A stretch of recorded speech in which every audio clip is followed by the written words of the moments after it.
Tinggi di langit, seorang pria aneh yang dibalut dalam nyala api putih, seperti dewa matahari, meraung dengan marah dan penuh penyesalan. Sebagai pemimpin organisasi Pelikan, generasi kedua, Amaterasu, ia mewarisi posisi Amaterasu generasi pertama, Okami Benimaru, dan seharusnya menjadi salah satu dari dua raksasa negeri Neon. Namun, setengah bulan yang lalu, ia tiba-tiba menerima kabar bahwa organisasi Izumo dari negara selatan telah dihancurkan. Dikatakan bahwa Tsukuyomi generasi kedua tewas secara tragis. Ia dicabik-cabik dan digantung di tembok kota Teluk Izumo. Baru pada saat itulah ia mengetahui bahwa sebuah organisasi bernama Pengadilan Iblis tiba-tiba muncul di Jepang. Seluruh organisasi Pelikan sangat menanggapi hal ini dan segera mengumpulkan semua pasukan elit dari Kerajaan Utara untuk bersama-sama menghadapi serangan mendadak dari Pengadilan Iblis. Namun, yang tidak mereka sangka adalah bahwa Pengadilan Iblis justru mengeluarkan deklarasi perang secara terbuka dan langsung. Mereka ingin bertempur habis-habisan di Edo dan merebut seluruh kendali atas negeri Neon. Pelikan tentu senang melihat peperangan terjadi di wilayah mereka sendiri, karena bagaimanapun, ini adalah kandang mereka. Semua makhluk asing, termasuk Amaterasu generasi kedua, telah memutuskan untuk sepenuhnya membasmi Pengadilan Iblis dan mengukuhkan posisi mereka sebagai kekuatan nomor satu di Jepang. Namun saat ini, Amaterasu generasi kedua mengeluarkan darah dari mulutnya, napasnya terengah-engah, dan tampak dalam kondisi mengenaskan. Ia terhuyung-huyung mundur di atas rangka baja yang telah meleleh karena apinya sendiri. Di depannya, seorang anak laki-laki dengan rambut perak ikal dan tubuh kurus bak iblis sedang menatapnya dengan senyum setan. Mengapa? Mengapa? Amaterasu generasi kedua berteriak penuh penyesalan. Dengan kekuatan seluruh negeri Neon, tidak mungkin bisa membesarkan monster sepertimu. Dari mana kekuatanmu berasal? Anak itu melayang ringan dari ketinggian puluhan meter ke rangka baja, menatap Amaterasu generasi kedua dengan dingin. Tentu saja ini adalah kehendak Tuhan, dasar bajingan. Ia menunjuk kepala Amaterasu generasi kedua dengan jijik. Kau hanyalah boneka yang ditakuti oleh Columbia dan Huaxu. Kau tidak layak disebut yang terkuat di Jepang. Dihina seperti itu, Amaterasu generasi kedua meraung dengan marah. Api di sekelilingnya membumbung lebih hebat, membentuk sosok dewa iblis di belakangnya. Boom! Ia menghentakkan kaki dengan keras di atas rangka baja, menghancurkannya, dan meluncur menuju anak itu dengan api putih yang mengerikan. Senyum di wajah anak itu justru semakin lebar. Ia bersiap-siap untuk berlari dan langsung menubruk Amaterasu generasi kedua. Dalam sekejap, keduanya bertabrakan dengan dahsyat. Tinju kurus anak itu menghantam keras perut Amaterasu generasi kedua. Hanya dengan 3 pukulan, punggung Amaterasu membengkak tinggi. Bukan hanya organ dalamnya, tulangnya pun benar-benar hancur lebur. Api putih Amaterasu, sang matahari yang tak pernah padam, yang membakar langit kastil Edo, akhirnya padam. Para anggota Pelikan yang masih bertarung mati-matian tidak percaya pada apa yang mereka lihat dan berteriak penuh ketakutan dan kemarahan. Prajurit itu berkata dengan tidak sabar, "Siapapun yang tidak menyerah akan mati." Ia mencabut pedangnya dengan santai, dan sesaat kemudian lebih dari selusin kepala monster Pelikan melayang di udara. Menyadari kematian sudah di ambang pintu, sebagian besar makhluk asing segera memilih untuk menjatuhkan senjata mereka dan menyerah kepada raja baru di hadapan mereka. Anak muda di langit menatap tubuh tak bernyawa di tangannya. Bibirnya menyeringai seperti iblis dan tertawa kegirangan ke arah langit. Hahaha. Sekarang negara ini milik aku, si anak iblis. Ia melemparkan tubuh Amaterasu generasi kedua seperti sampah. Lalu ia memasukkan tangannya ke dalam kantong celana yang lebar dan mengeluarkan sebotol cat semprot. Sambil bersiul, ia berjalan ke arah rangka baja yang tegak di sampingnya dan menyemprotkan 8 huruf besar dengan gaya miring. Langit telah mati. Huang Tian harus bangkit. Neon sangat dipengaruhi oleh budaya kerajaan Huaxu, terutama budaya 3 kerajaan. Anak iblis yang tampak tak lebih dari 16 tahun menyatakan pendudukannya atas ibu kota Neon, Edo, dengan cara seperti itu. Ia juga sedang mengumumkan kepada semua orang bahwa mulai saat ini, dialah penguasa neon. Saat itu, di antara para mutan pelikan yang berlutut di tanah, seorang pria parubaya berbadan kekar mengepalkan tinjunya dan berkata, "Ini belum berakhir." Pelikan adalah organisasi yang bekerja sama dengan Angkatan Laut Columbia. Jika kamu memulai perang tanpa izin mereka, armada Angkatan Laut Columbia tidak akan menyetujuinya begitu saja. Anak iblis yang berada di tempat tinggi mendengar suara itu dan menoleh dengan dingin. Angkatan Laut Columbia, apa itu? Pria paruh baya yang kekar itu menatapnya ke atas. Jika kau ingin menjadi yang terkuat di negeri neon, kau tidak bisa melakukannya tanpa persetujuan Columbia. Dulu, Jepang mengikuti kehendak mereka. Setelah akhir dunia, tidak berlebihan untuk mengatakan bahwa mereka adalah penguasa negeri Jepang. Anak iblis menatapnya dengan dingin. Sesaat kemudian, ia perlahan membuka mulutnya dan menembakkan sinar merah partikel energi tinggi, langsung mengubah mutan itu menjadi debu. Adegan mengerikan ini dan serangan yang begitu kejam serta tanpa ampun membuat para anggota pelikan yang berlutut gemetar ketakutan dan mereka bersujud ke tanah. Sekarang peraturannya telah berubah. Di sini, akulah yang menentukan. Kata anak iblis dengan nada malas. Begitu ia selesai berbicara, angin dingin tajam bertiup dari langit malam bagian barat.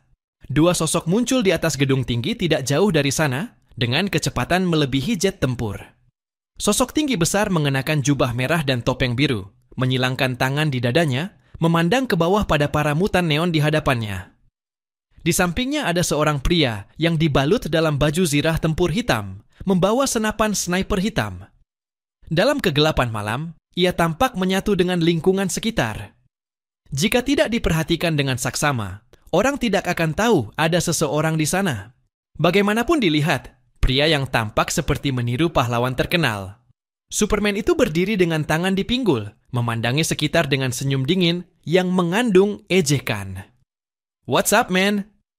Ia mengangkat tangannya dan menatap si anak iblis dengan senyum ramah. "Ada yang bisa jelaskan padaku apa yang terjadi di sini?" Suasana di tempat kejadian tiba-tiba menjadi tegang. Bahkan para makhluk aneh dari pengadilan iblis pun ikut tegang dan tidak berani bersikap santai seperti sebelumnya. Karena mereka semua tahu siapa pria di hadapan mereka ini. Tidak, mungkin bisa dikatakan bahwa di negeri neon saat ini semua orang mengenalnya. Kekuatan tertinggi armada Columbia, Mayor Jenderal, penguasa badai Katiles. Bahkan dalam masa-masa tersulit, para penyintas tetap bisa mendapatkan informasi tentang pria kuat ini melalui berbagai media. Ia seperti pedang yang tergantung di atas negeri neon, mengingatkan negara ini yang pernah tunduk pada kejahatan untuk berserah pada Columbia. "Apakah kau Katiles?" Senyum di bibir anak iblis semakin melebar, dan bahkan ada sedikit kegilaan di matanya. "Aku sudah lama ingin bertemu denganmu." Senyuman di bibir Cartier selenyap seketika. "Apakah kau berencana memberontak? Kau adalah makhluk rendahan dari ras yang kotor." Ia menunjuk ke arah bocah jahat itu. "Jangan pikir aku menganggapmu manusia hanya karena aku berbicara menggunakan bahasa manusia. Selama aku menginginkannya, aku bisa membuat ras munafik kalian lenyap dari planet ini sepenuhnya." Begitu Cartier selesai berbicara, suasana di tempat itu seketika menjadi sangat tegang. Orang-orang aneh di Istana Iblis menekan rasa takut di dalam diri mereka dan bersiap dalam posisi bertarung. Namun, di wajah Katiles hanya ada tawa penuh ejekan. Di belakangnya, Yasin Canero, sang penembus yang mengenakan baju zirah tempur hitam, diam-diam melepas senapan runduk dari punggungnya. Di tengah ketegangan itu, Katiklan dan Canero merasakan tekanan kuat datang dari kejauhan. Keduanya mengabaikan orang-orang lain di Istana Iblis dan langsung menoleh ke arah tersebut. Di bawah naungan malam, terlihat 3 sosok berjubah hitam berdiri di atas sebuah menara besi. Mereka tidak bergerak maupun berkata apapun. Sosok mereka tampak agak semu. Namun hanya dengan muncul di sana, mereka memberikan tekanan luar biasa kepada 2 makhluk non-manusia tingkat Epsilon, Katiles, dan Canero. Jadi, ada apa di sini?" Senyum kembali muncul di wajah Kadiles, dan Twilight mundur setengah langkah. dengan hati-hati agar bisa berbaring dan mengamati 3 sosok berjubah hitam itu, serta bocah jahat secara bersamaan. Kau tidak mengerti. Mulai sekarang, tempat ini adalah milikku. Jangan ganggu aku lagi. Bocah jahat itu menunjuk ke dirinya dengan ibu jari dan tersenyum dengan angkuh. Suara Canero terdengar melalui baju zirah, terdengar sedikit teredam. Kau tidak sebodoh itu untuk berpikir bahwa kau bisa menandingi kami, bukan? Meskipun kau memiliki beberapa mutan yang tampaknya kuat, kau tetap lemah dibandingkan dengan negara terkuat di dunia. Jadi, kau tetap memilih untuk menjadi musuh kami. Sebagai salah satu armada laut terkuat di Kolombia, armada laut memiliki wewenang untuk meluncurkan misil Death of Love berkekuatan besar. Jika mereka menginginkannya, mereka bisa menghancurkan seluruh wilayah Edo dalam waktu 1 menit. Tatapan bocah jahat itu menjadi gelap dan ia menyeringai. Kalau kalian ingin bertarung sampai mati, aku tidak keberatan menghancurkan kalian beserta seluruh armada laut Kolombia. Canero berkata perlahan, kita bukan musuh, jadi sampai di sini saja. Ia menyimpan kembali senapan runduk hitamnya. Siapa yang menguasai neon tidak penting bagi kami. Selama kau bisa menjadi mitra Kolombia dan membantu kami mengendalikan situasi di wilayah samudra, itu sudah cukup. Bocah jahat itu menatapnya dan berkata dengan tegas, tapi mulai sekarang, kalian tidak boleh ikut campur dalam urusan Jepang. Di sini, akulah yang memutuskan segalanya. Katiles berkata sambil tersenyum tidak senang, anak ini sangat sombong. Senyumnya berbahaya, dan itulah senyum yang selalu ia tunjukkan saat membunuh seseorang di masa lalu. Canero berkata, sekarang dia memang punya modal untuk sombong. Bersabarlah, Kapten. Tidak perlu bentrok dengan mereka di sini. Canero memberi isyarat ke arah 3 orang di kejauhan. Kita tidak tahu siapa mereka sebenarnya. Jika kita bertarung, kita yang akan kalah. Kadiles menarik napas dalam-dalam, lalu menatap tajam ke arah bocah jahat itu. Good boy. God bless you. Setelah berkata demikian, zat cair lengket muncul dari bawah kakinya, dan Cartier serta Canero menungganginya hingga menghilang dari kastil Edo. Dalam perjalanan kembali, Canero langsung mengirimkan informasi tersebut ke markas Angkatan Laut. Pulau Neon, Kastil Edo, ditemukan mutan misterius tingkat Epsilon. Ada kemungkinan keberadaan peradaban tak dikenal. Mendengar suara Canero, Katiles, yang masih diliputi rasa kesal, menghela napas panjang. Heh, Canero, kau bahkan tidak melihat dengan jelas wajah mereka. Bagaimana kau bisa yakin mereka berasal dari peradaban tak dikenal? Canero menjelaskan dengan tenang. Setelah kiamat, sebagian besar sumber daya neon berada di bawah kendali kita. Dari sudut pandang ilmiah, sangat tidak mungkin mutan tingkat Epsilon yang begitu kuat tiba-tiba muncul. Dan mengingat insiden kontak dengan peradaban misterius yang terjadi di seluruh dunia, ini adalah penjelasan yang paling masuk akal. Garis waktu kembali ke saat Zhang Yi pulang dari wilayah barat daya. Setelah dipromosikan ke tingkat kereta hitam dengan 20.000 poin, tubuh Zhang Yi kembali mengalami perubahan halus. Bisikan yang ia dengar di telinganya saat tidur menjadi semakin sering, tapi ia perlahan mulai terbiasa.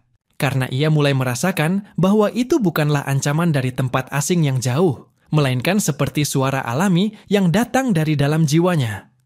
Tidak ada yang bisa menjelaskan fenomena ini, bahkan dokter cerdas Joker maupun gadis berbakat yang Xingxin. Namun, ia tidak bersantai. Selama perjalanannya ke negara Nash, ia menyerap esensi dari 2 mutan tingkat atas, Li dan Sembamu, dan kini sedang mencerna mereka secara perlahan, sepenuhnya mengubahnya menjadi kekuatannya sendiri. Bukan hanya dirinya, setiap rekannya juga berubah setelah menyaksikan langsung peradaban bawah tanah itu. Mereka menyadari bahwa sebuah peradaban bawah tanah yang tampak primitif ternyata memiliki kekuatan yang begitu besar hingga cukup untuk menghancurkan satu negara manusia. Maka sangat mungkin masih ada lebih banyak kekuatan di dunia ini yang dapat mengancam keberadaan mereka. Oleh karena itu, alih-alih larut dalam pencapaian mereka saat ini, semua orang justru meningkatkan latihan mereka. Di antara mereka, ada satu orang yang membuat Zhang Yi sangat terkejut, yaitu Fatih Shu.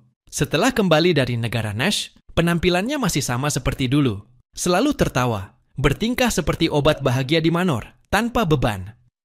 Namun, saat Paman Yu menariknya untuk ikut pelatihan tempur, ia tidak pernah bermalas-malasan lagi, bahkan diam-diam berlatih lebih keras sendiri. Zhang Yi sangat peduli pada orang-orang di sekitarnya, setengah karena persahabatan selama lebih dari 2 tahun, dan setengah karena sifatnya yang berhati-hati. Ia tidak suka adanya ketidakpastian di sekitarnya, terutama yang berasal dari manusia. Maka dari itu, Zhang Yi secara khusus mendatangi Fatih Shu dan bertanya santai mengapa ia bersikap seperti itu. Mendengar pertanyaan itu, Fatih Shu hanya tersenyum polos dan menggaruk kepalanya. Sebenarnya, hanya karena seseorang bermata 3 yang pernah kutemui. Dia hanyalah seorang lelaki tua yang seumur hidupnya belajar dan ingin ikut bersama kami melihat dunia luar. Tapi dia mati, tepat di depan mataku. Fatih Shu menarik napas panjang dan mencoba mengangkat kepalanya, matanya tampak sedikit basah. Aku berpikir, kalau saat itu aku lebih kuat, dia mungkin tidak akan mati.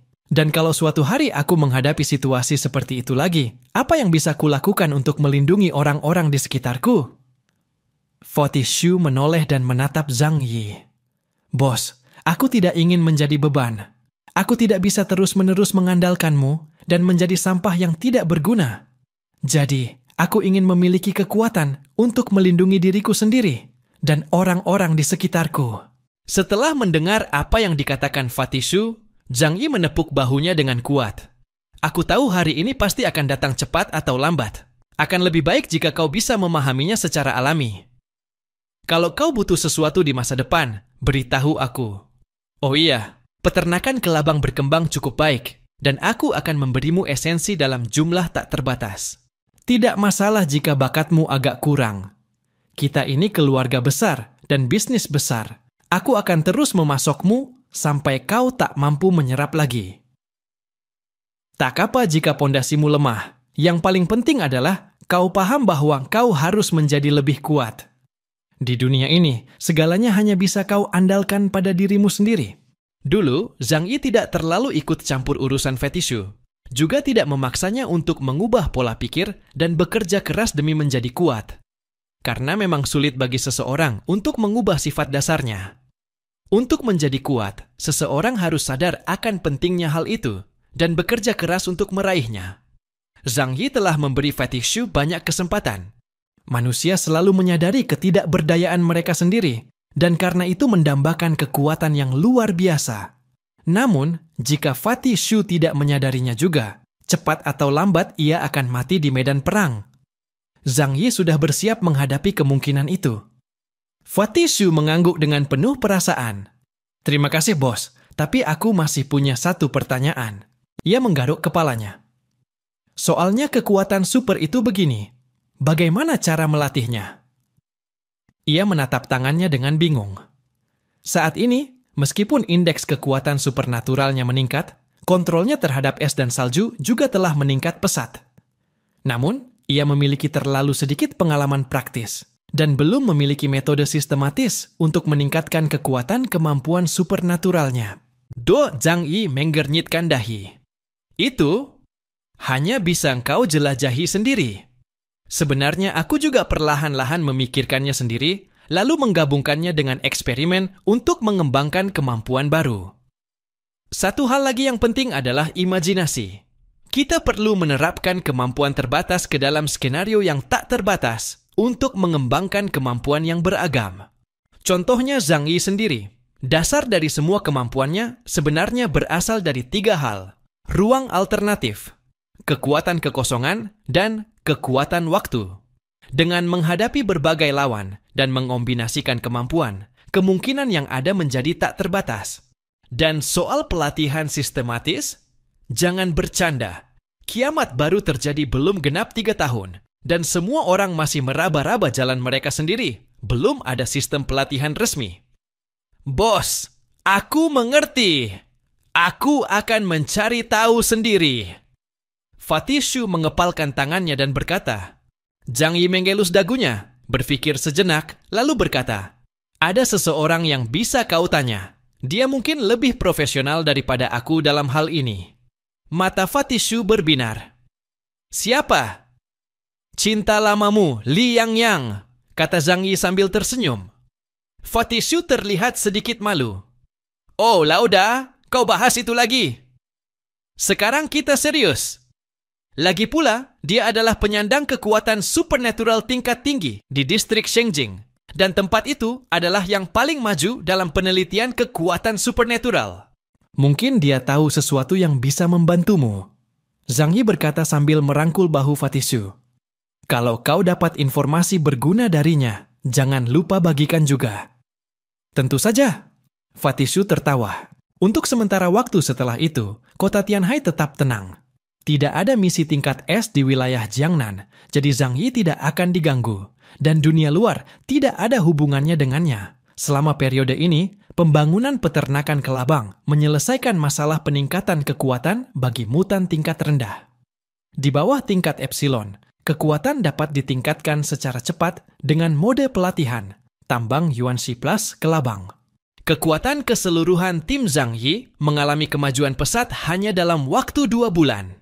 Kekuatan keseluruhan tim adalah sebagai berikut. Zhang Yi, 20.000 poin. Hua Hua, 13.000 poin. Zhou Keir, 9.500 poin. Muyan, 9.500 poin. Fatishu, 9.000 poin. Yu Jiguang, 9.000 poin. Yang Xia, 9.200 poin. Lu Keran, 9.800 poin. Liang Yue, 9.999 poin. Sangat dekat dengan Epsilon. Kecepatan peningkatan indeks kekuatan supernatural ini disebabkan oleh perkembangan peternakan kelabang. Tentu saja, saat ini mereka baru meningkat dari sisi indeks. Namun untuk para petarung nyata, terutama Fatishu, mereka masih perlu diuji dalam pertempuran sesungguhnya. Di sisi lain, orang-orang dengan atribut pendukung seperti Zhou Keir dan Yang Xia meningkat sangat cepat karena mereka sering menggunakan kemampuan mereka dalam kehidupan sehari-hari. Liang Yue mendapatkan fragmen sumber Tuhan yang setara dengan tiket masuk ke Epsilon. Namun, untuk benar-benar menembus batas, ia tetap perlu menenangkan diri dan menunggu kesempatan yang cocok. Namun, selama tidak terjadi hal-hal di luar dugaan, ia pasti akan masuk ke ranah Epsilon. Yang lebih mengejutkan lagi, setelah menyerap sedikit roh pengorbanan dan fragmen sumber Tuhan, indeks kemampuan Lu Keren mencapai 9.800 poin. Hal ini membuatnya lebih unggul dalam menganalisis dan menyusun ulang material. Hal pertama yang ia lakukan adalah membangun satu set lengkap senjata dan perlengkapan untuk Zhang Yi. Tak perlu disebutkan, senjata api telah diperkuat lebih jauh. Namun, untuk saat ini, senjata jarak dekat Zhang Yi adalah yang paling perlu ditingkatkan. Aku sekarang punya senjata humanoid, pedang dalam pohon. Fungsinya lengkap dan bisa beregenerasi, jadi tak perlu khawatir akan hancur. Kekurangannya, senjata itu lemah terhadap api dan daya serangnya terbatas. Kemampuan serangan dari penghakiman suci memang kuat, tapi cakupan kemampuannya terbatas. Apa ada cara untuk menggabungkan kedua senjata itu menjadi satu? Zhang Yi mengajukan ide ini kepada Lu Keran. Setelah mendengar itu, Lu Keren berpikir lama dan memberikan pendapatnya kepada Zhang Yi. Kalau mau seperti itu, hanya ada satu cara. Ubah pedang dalam pohon sepenuhnya menjadi material logam Yi. Meskipun bos sudah mati otaknya, tubuhnya masih hidup. Transformasi ini sangat menantang dan tingkat keberhasilannya sangat rendah. Ia memegangi dagunya dan berkata, "Kalau aku mencapai tingkat Epsilon, mungkin aku bisa menyelesaikan transformasi ini. Kalau begitu kakak, kau akan punya senjata terbaik di dunia." Zhang Yi tersenyum dan berkata, "Itu luar biasa. Sepertinya aku harus sabar menunggu sebentar. Sumber Tuhan bukan lagi misteri baginya. Jika ada kesempatan lagi untuk masuk ke alam rahasia, ia akan berusaha keras mendapatkan satu untuk Lu Keren." Lu Keren menjentikan jarinya. "Tapi sekarang ada rencana alternatif yang bisa digunakan. Kemampuanku saat ini memungkinkanku membuat robot skala nano. Aku akan menggunakan logam Yi untuk membuat banyak robot nano dan menyuntikkannya ke dalam tubuh bos. Dengan begitu, saat dia berubah menjadi pedang dalam pohon, kekuatan serangnya akan meningkat pesat dan ketahanan terhadap api juga akan meningkat." Zhang Yi melambaikan tangan dan berkata, "Kau ahli dalam hal senjata. Aku serahkan semuanya padamu. Ia langsung menyerahkan tubuh bos yang mati otak kepada Lu Keren. Tak lama kemudian, Lu Keren keluar dari laboratorium dan dengan bersemangat menyerahkan sebuah gelang perak gelap kepada Zhang Yi. Kakak, ini dia pedang dalam pohon. Senjata barumu. Zhang Yi menelan ludah.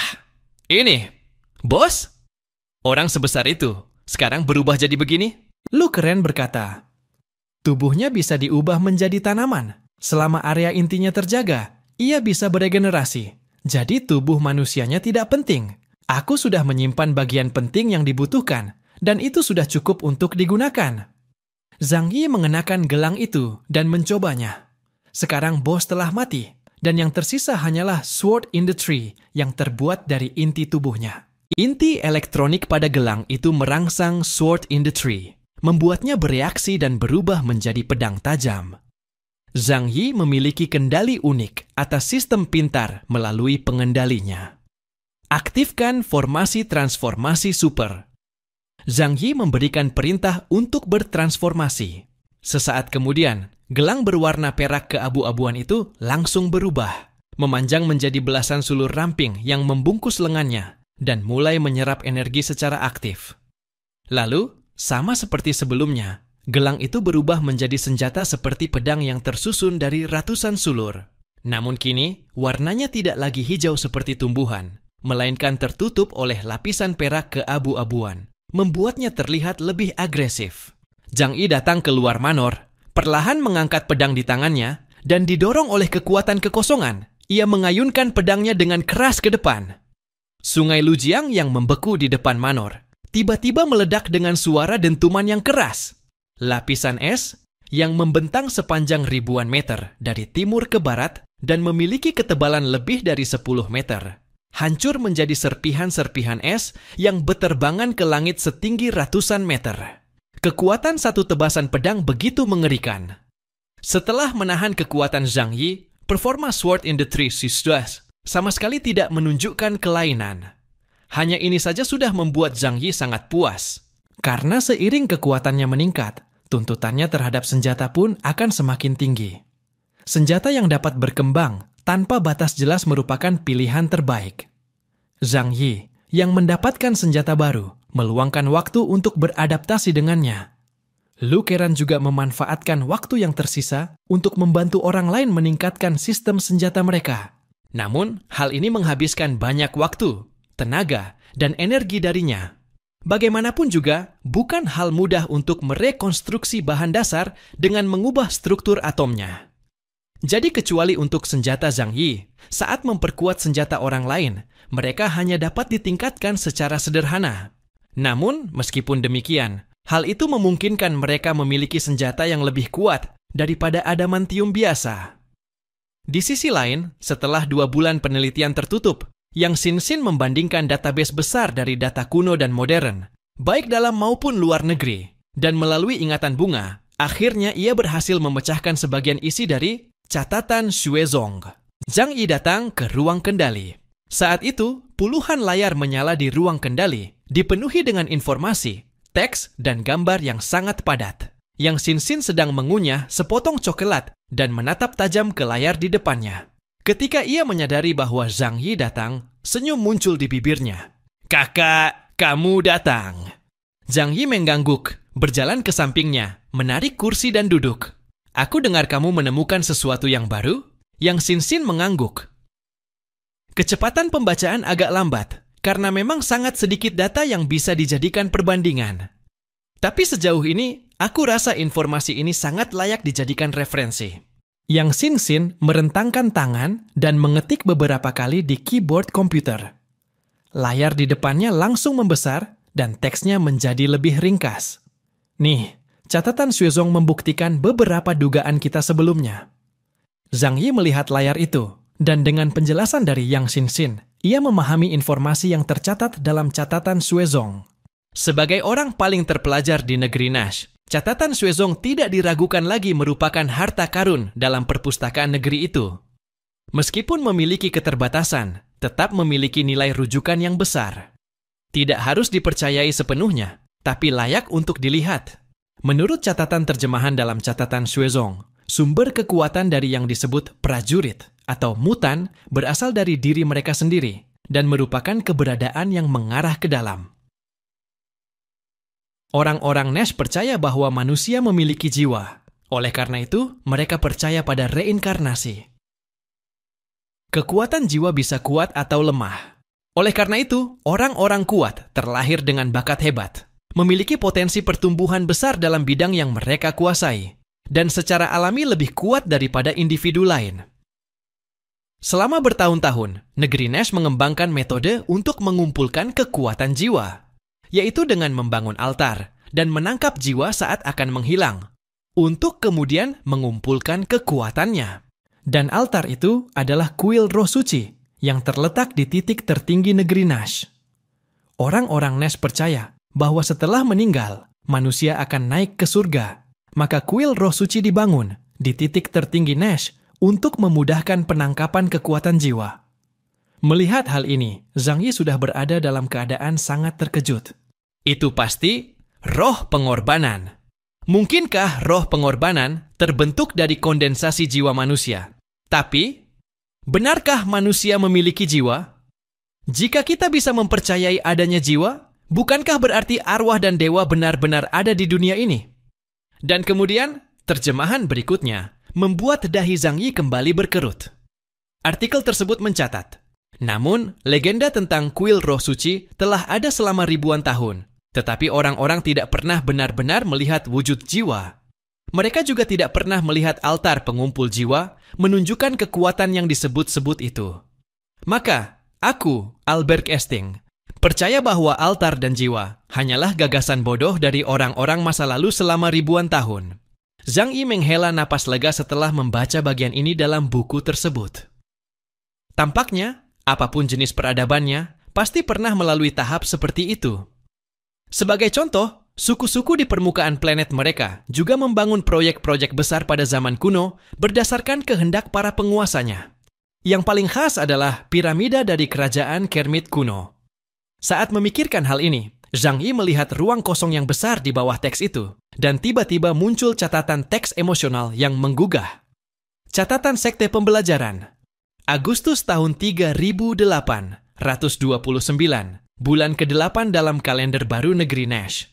Terjemahan bermasalah, teks aslinya tidak menyebutkan waktu dengan cara ini. Kubah langit. Negeri Nash bergetar, dan langit yang mulia itu berubah menjadi ungu. Cahaya yang sangat indah yang belum pernah kulihat sebelumnya. Kuil roh suci yang tak berubah selama ribuan tahun juga mulai bergetar hebat pada hari itu.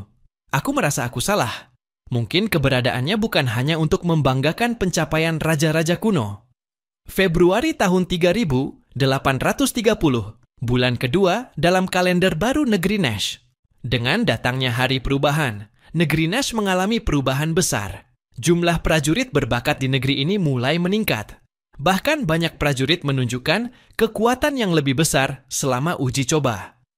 Namun, beberapa warga juga mati secara massal pada periode ini, dan penyebab kematiannya tidak diketahui. Mungkinkah kuil roh suci benar-benar alat untuk mengumpulkan jiwa orang mati? Aku semakin takut, bukan karena khawatir tubuhku yang membusuk akan mati, tapi aku khawatir Kongres Nash akan hancur karenanya. Karena menurut catatan dalam epos Albert kuno, pemandangan serupa muncul sebelum kehancuran besar terakhir suku bermata tiga. Februari tahun 3830, bulan ketiga dalam kalender baru negeri Nash. Aku mulai meragukan realitas dunia ini. Sekali lagi, aku membolak-balik epos Albert yang mencatat kisah bagaimana Kagago, penguasa segala hal, menciptakan dan menghancurkan dunia.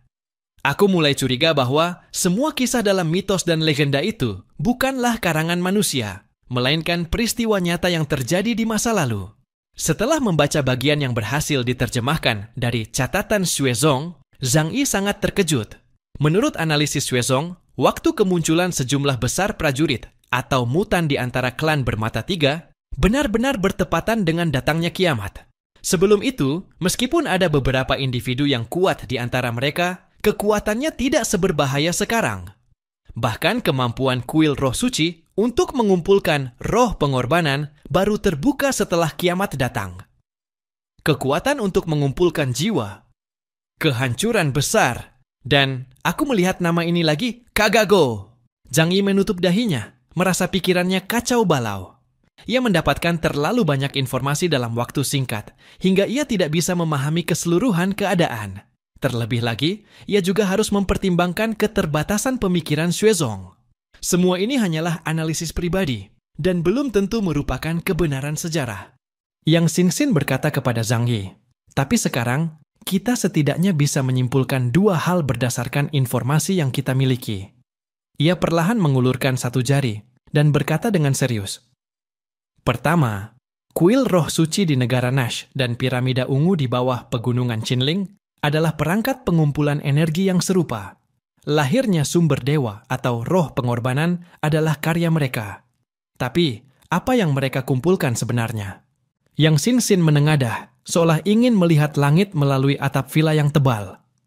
Guru berkata bahwa kuil roh suci tidak diaktifkan selama ribuan tahun, hingga 2,5 tahun lalu saat kiamat datang.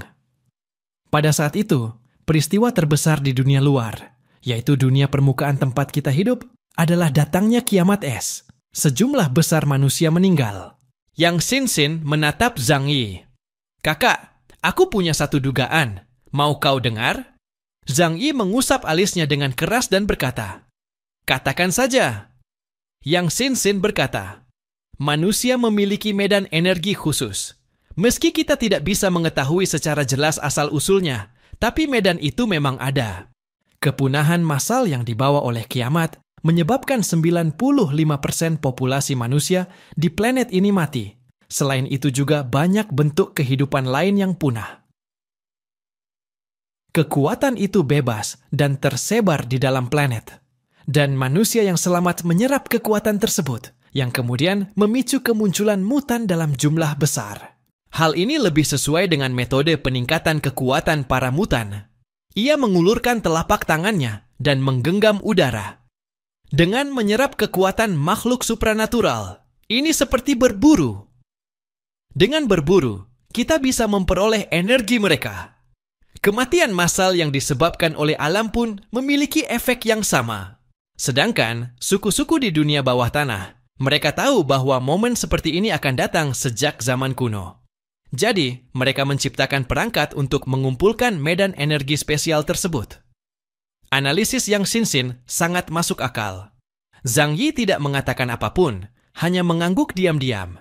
Gagasan keseluruhannya serupa dengan apa yang ia pikirkan. Tapi ketika keluar dari mulut orang lain, semuanya terdengar jauh lebih logis dan jelas. Zhang Yi menyentuh dagunya dan berkata, aku pernah dengar bahwa makhluk di planet ini sudah mengalami 5 kali kepunahan massal. Mungkin suku bawah tanah itu adalah 5 generasi manusia dari planet ini? Zhang Yi merasa sulit menyebut mereka sebagai makhluk biologis. Bagaimanapun, tampaknya kecerdasan mereka tidak kalah dengan manusia modern. Bahkan melampauinya dalam berbagai aspek lain. Yang Xinxin mengangguk. Memang ada kemungkinan seperti itu. Untuk menghindari bencana dunia, mereka meninggalkan permukaan dan masuk ke dunia yang lebih dalam. Kalau planet ini diibaratkan sebagai rumah, mereka meninggalkan dinding dan memilih masuk ke dalam rumah. Karena mereka tahu bahwa kepunahan massal pasti akan datang kembali. Zhang Yi menunduk dan merenung. Namun tiba-tiba, rasa dingin yang tak bisa dijelaskan menyelimuti seluruh tubuhnya, membuat keringat dingin menetes di punggungnya. Kalau kita menganalisis dengan logika ini, bukankah itu berarti selama masa tak berujung di masa lalu, tak terhitung spesies cerdas yang pernah menguasai planet ini gagal menghadapi bencana kiamat yang tak dikenal? Ia menunduk menatap. Yang Xinxin, suatu hari kita juga akan menghadapi nasib yang sama. Tapi ia menelan ludah dengan susah payah. Kita jelas telah selamat dari dinginnya zaman es dan meninggalkan percikan kehidupan. Yang Xinxin berkata dengan tenang, itu berarti krisis yang sesungguhnya masih jauh dari datang. Ucapan ini menyentuh hati Zhang Yi. Sebenarnya, ia sudah memiliki jawabannya dalam hati, tapi ia hanya tidak mau menghadapinya. Bahkan makhluk kuat seperti penjaga gerbang dunia bawah, Bai Longzi, dan keluarga kerajaan Nash memilih bersembunyi di dunia bawah tanah. Bencana seperti apa yang begitu mengerikan dan tak dikenal itu? Kalau memang begitu, kita harus membuat rencana sejak sekarang. Kita harus memperkuat diri dan belajar dari mereka untuk membangun markas perlindungan di bawah tanah. Itulah hal pertama yang terlintas dalam pikiran Zhang Yi. Mungkin tujuan Fremont mengebor bumi bukan untuk mencari mineral, tapi untuk mempersiapkan diri menghadapi bencana di masa depan. Yang Xin berkata dengan tenang, "Kita belum memiliki cukup informasi. Kita hanya bisa menebak berdasarkan informasi yang ada." Dan membangun kota bawah tanah bukan hal yang mudah. Kau harus menemukan lokasi yang ideal, memastikan ketersediaan sumber daya bawah tanah yang cukup, dan memiliki teknologi untuk memprediksi pola gempa bumi selama ratusan tahun ke depan. Low safety. Lalu, menggali kota bawah tanah yang cukup besar dan membuatnya tidak bisa ditembus. Ini saja mungkin memerlukan seluruh kekuatan umat manusia untuk mewujudkannya. Zhang Yi teringat akan dua dunia bawah tanah yang pernah ia kunjungi. Ia hanya pernah memasuki area luar dari klan Naga Putih dan belum pernah masuk lebih dalam. Namun, negara Nash begitu besar, ukurannya setara dengan puluhan kota manusia. Meski tingkat teknologi manusia saat ini sudah cukup tinggi, tetap tidak mungkin membuka wilayah sebesar itu tanpa waktu 100 tahun dan kekuatan gabungan seluruh umat manusia. Semakin dipikirkan, Zhang Yi merasa semakin sulit untuk menangani hal ini. Hal yang paling menyusahkan saat ini adalah, ia sama sekali tidak tahu bentuk kehancuran akhir yang mungkin datang. Es, letusan gunung berapi, atau tsunami. Bencana alam seperti itu bukan lagi yang paling menakutkan baginya saat ini. Benda itu pasti jauh lebih mengerikan dari segalanya.